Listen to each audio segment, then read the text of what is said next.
Last weekend, me and my dear missus, we ventured out. We did. We went to a fair. We went to a garden fair here in the Orador Severe, which is in the Limousin here in France. And it was quite a nice, trip out, really.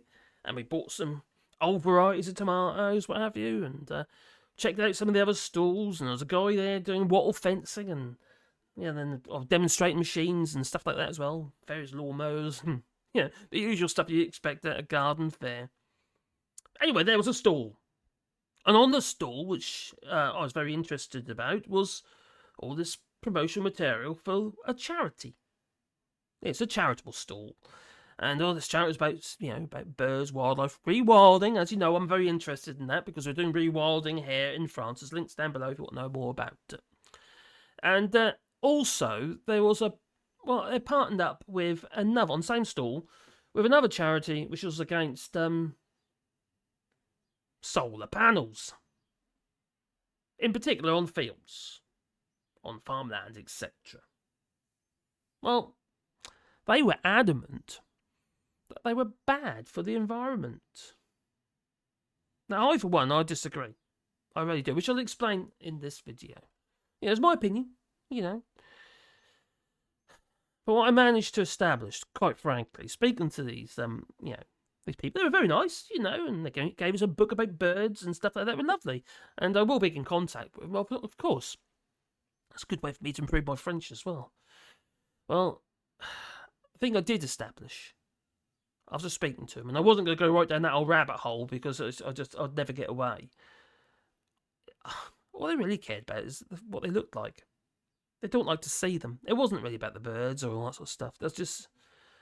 It was an excuse for the fact they just don't like to see them. But this is just such hypocrisy. And I'll just go home and I'll switch that kettle on and expect it to boil. Meanwhile, they're happy to see nuclear power stations being built. Well, many of those nuclear power stations have actually already been decommissioned here in France, and look what's gone on in Germany as well.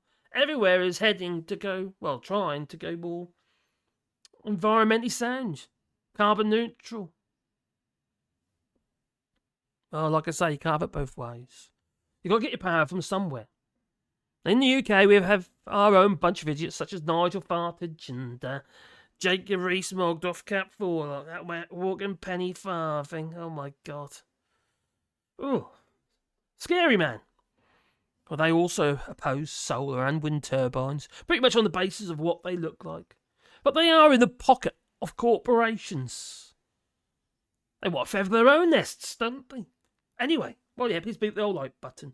And there will be a secret word at the end of this video. And if you want to support the channel, you can do it on Patreon or Buy Us a Coffee, and the links are down below. And it is very much appreciated, and I couldn't do this channel without it. Well, what really bemused me was the fact that they were advocates for nuclear power. Which seemed a little bit odd considering they touted protecting wildlife. As though it was their modus operandum. Not necessarily just in the UK, but what about the rest of the world? It's no good us offshoring our dependency on electricity or uranium, which is what we're doing at the moment. Well, these people didn't really even understand the actual impact of nuclear power or the potential for foreign entities such as Russia to target such reactors in event of a war or other catastrophic effects, for that matter. And what about those fuel rods? What do we do with them? The spent fuel rods. Yes, I know, in France they do currently recycle them. They don't in the US though, actually. But it is based more on the necessity than environmental benefits from it. It's very costly to actually recycle them. And energy hungry, really energy hungry. Well, these used used nuclear fuel has long been reprocessed to extract fissile materials for for recycling, and to reduce the volume of radioactive waste, because it's got to go somewhere. We're going to bury it in the ground and keep it like they do in Russia, in these like big ponds, deep underwater. They're leaking anyway. Not the ponds, but the actual radioactive material dispersers. Then there's the environmental impact through mining, for instance. Uranium ore is no longer mined in France, so that all has to be transported. The last mine that stopped its production back in 2001, and that's here in the Limousin of France. Yes, you mine uranium here. There's a lake called Lake Vassavere, which is where the outfall from the mine, from the mining, one of the streams that flows into that lake. And they regularly have to monitor, test the water and the silt and what have you in these streams that's feeding this lake. Huge lakes they are. Leisure lakes as well. Everyone comes out with 3 eyeballs. They do, yeah. One just there. Something like that, I don't know. Bit like The Simpsons. Well, here in the Limousin, that's the east of Limoges it is. It's actually quite a beautiful place, actually. A lot of wildlife there as well, so it appears to be relatively safe. Their mining activities are now offshore to Kazakhstan, Canada, and Niger. But what about centralised power? Depending on centralised power, because that's pretty much what we're doing. Without solar and wind, that's what we're doing. Now, may be good for those who are narrow-minded that they are happy as long as it's not on their doorstep. As long as they can't see it. But we should really, to be fair, we should really all be more interested in local energy production. We really should. It's a no-brainer, really. Stick the solar panels on the roofs if you don't like them in the fields. Like they're doing here in France. It's been legislated as such. Car parks, for instance, with over 80 car parking places here in France, have to have solar panel canopies installed. There's no getting away from it. No. Got to be done. And it's happening. It's a no-brainer. It produces electricity. And once they're up, they're up. They'll be there 20, 30 odd years. Well, we should be more interested in local electricity production. And it reduces the load on infrastructure, such as all those cables going across the country. Makes sense, you see. Which they transport power from north to south, east to west. And then you've got all those transformers, those big boxes you see, either, reducing or increasing voltages. So they can be transported via smaller cables. But what about dispersion? Energy dispersion. Well, that gets, it does get talked about. And don't tell the 5G nutters, no, they won't be happy. They'll say it's about turning this off. The controllers via the chip in the vaccine or something crazy like that. So much electricity is wasted from point A to B. But local production, a lot less is. Because it doesn't have to travel so far, you see. No. It doesn't need so many transformers to actually reduce or increase the voltages. Because you're using it. Supply and demand. Now, I do see the benefits of localised solar production, which can help protect power grids from foreign bad actors as well. Safety in numbers, you see. It's not easier to take out one reactor with a missile than a whole load of arrays of solar panels. Have to be a bit more tactical, isn't it? And what about the farms? The land is being blanketed with solar voltaics. I say good, because modern farming is destroying the loam. The soil.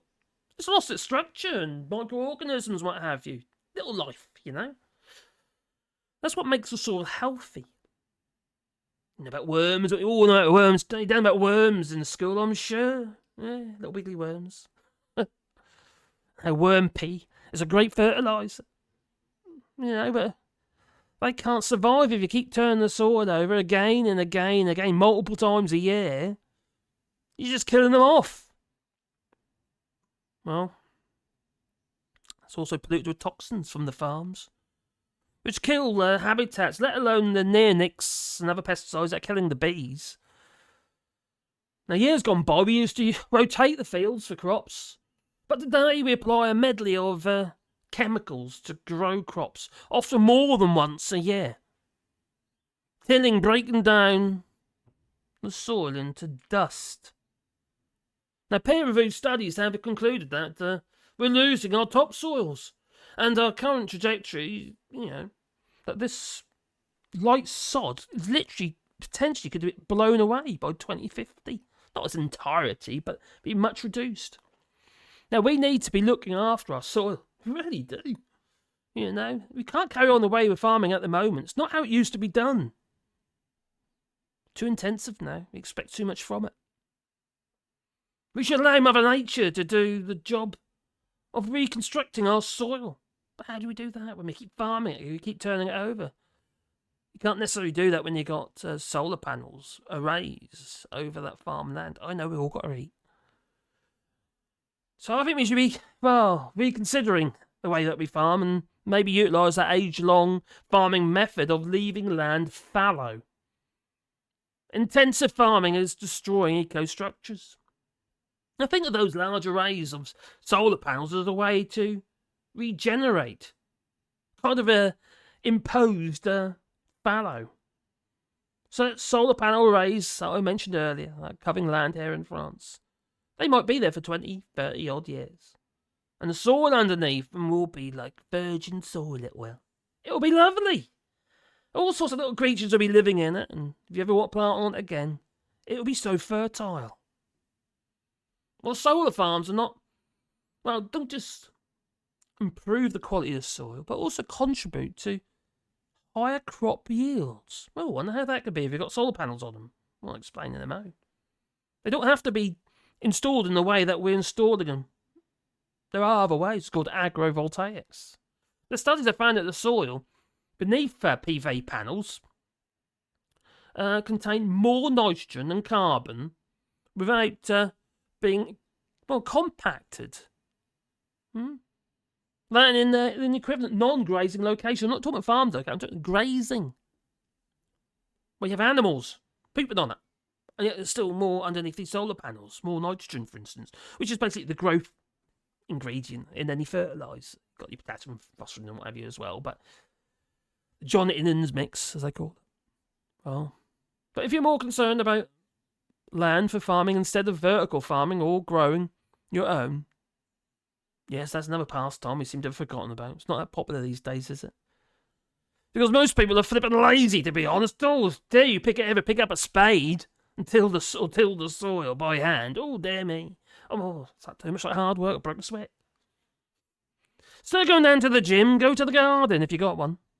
Turn it over instead.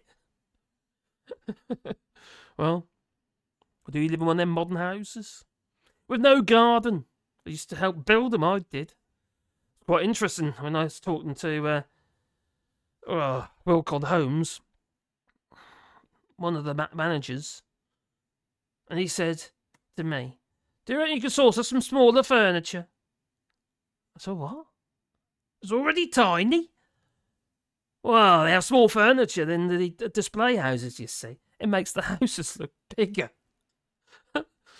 So yeah, we had to make them furniture. C'est la vie, eh? So I have a garden when you could just build another micro house. More money, you see, and that for the actual house builders. Squeeze as many blooming houses onto a piece of land as you possibly can. That's what they do. So I get that. I understand why that's a necessity in our current economic system. It's all about the money, honey. But then we have agrovoltaics, I mentioned a minute ago. So what is that? Quite frankly, is the answer to farming. Because solar arrays are mounted high, so the farmers can still till the land and grow their crops underneath. And with our climate becoming even more extreme, and in July and August, for instance, causing crops to bolt early, it reduces yields, you see. They struggle. So a little bit of shade, actually, when they need it, is actually very, very beneficial. And most crops don't need sun all day long, no. Lettuces, for instance, they what, about 6 hours a day? Well, not necessarily direct sunlight, they just need light. So even agrovoltaics, even they are opposed by the French environmental campaigners, so I have deduced that all they really care is they don't like the look of them. I think their arguments are weak. They really do. Anyway, my secret word of today, and beans I mentioned it earlier in this video, and beans we are doing a rewilding here in France, we're planting 1,000 trees on 2 hectares of land. My secret word of today is going to have to be rewilding. Got to be. Because we should all be trying to do our bit. That's what we're trying to do. And if you can't do it at home, you could buy a tree if you want. There's a GoFundMe link down below. And you can buy a tree and we'll plant a tree on your behalf. And we'll put your sign. It'll basically become your tree on our land. We've got 2 hectares here and we're planting 1,000 trees. That's what we're doing. But we're also making bat boxes, bird boxes, etc. And about animal habitats, including little insect houses and stuff. Because without the insects, you don't get the birds. So we found out recently, birds are, in the UK, for instance, bird populations are down by 50%. Quite scary, really. It's just, you see how we're damaging nature. The thing is, if you don't look after nature, it's not going to look after you. And that includes farming. That is nature. Forced upon humans, mind, but, by humans, sorry. Not forced upon those, forced by humans, yeah, that's right. It's time we woke up, people. Otherwise, we're not going to have anything to eat. It's not the photovoltaics we should be worrying about. It's how we should be treating our land in the first place. I mean, you could argue that vertical farming is a way forward, and it most certainly is. It really is. Providing that they're using feeds and what have you, and things to help the growth, but actually help improve minerals. Because at the moment, you can't beat food that is grown in good soil. Not just because of what it tastes like, because it does taste considerably better. You can't compare the tomatoes I grow here in France to those that you buy in the supermarkets that are grown in greenhouses. No. No comparison. Chalk and cheese. The varieties that you buy are all wrong in the first place. They're just bought they grow them because they last on the shelves. But if you're growing them yourself, it doesn't matter. You pick them off the plant and you flip well eat them. Like yourself a tomato sandwich. I'll tell you what. If you haven't had a Croix Noir or a super steak tomato, and it's just a sandwich, just between 2 bits of buttered bread and a little bit of salt. Oh my God. It's delicious. So simple and delicious. It really is. But no. Tomatoes in the supermarkets, even the ones in France, although I would say are better than the UK, they're anemic. The skins are tough. And tasteless and watery. They're not the same. And most people can grow a few tomatoes, Oh, no, okay, you can't necessarily do it all year round, but, in the summer you could. It's no brainer. And considering the cost of tomatoes, it makes sense to actually grow your own anyway. Save a bit of money, that's what I say. And grow tomatoes. Anyway, it's got a bit of a long video. I can help myself. Sorry. Anyway, don't forget, beep the old like button. And my secret word is rewilding. Ta-ta.